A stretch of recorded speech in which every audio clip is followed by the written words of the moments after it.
Hi guys! Welcome back to my YouTube channel. Namiss nyo ba ako? Charis! Namiss ko kasi kayo. So, ang tagal kong di gumagawa ng video. So, by the way, ilang araw nang maulan sa Metro Manila. So, na-realize namin, deserve namin i-treat yung sarili namin. So, pumunta kami dito sa Glass House.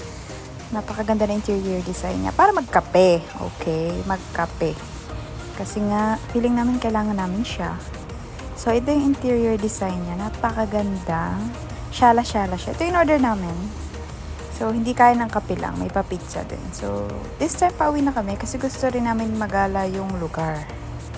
Okay, so, ayan na yan. Ang payat ko sobra. Wala nang makain, char! So, ito. Heading back palabas na. Napakaganda nung labas niya. So, sabi ni Kuya Guard, yan daw ay church. But, nung time na may kasi may kinakasal, meme. So, hindi namin nalibot. Yan. And usually, mga nagpapakasal dito yung mga laman na, may mga kaya. Kasi napakaganda ng lugar. Ano siya, good siya for mga ginaganapan, like wedding, baptismal, pero more on wedding na ano ko dito. So, ito na ako. Feeling guest ang person. Guess ka ba? Di ba hindi naman? Charis. So, mapakulot-kulot pa akong drama for today's video. So, maganda talaga siya.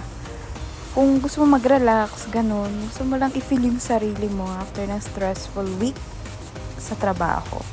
So, pag pupunta kayo dito, suggest ko siya ng mga pahapon para maabutan nyo yung takip silim kasi kami pumunta, gabi na talaga.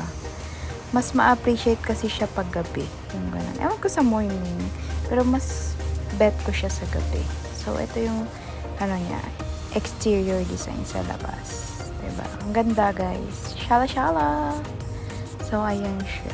More clear look. Yan. Diba? Pag mahilig ka sa lights, yung mga gandang effect, diba? Yun. Go ka. So, ito kaming dalawa. Thank you for watching.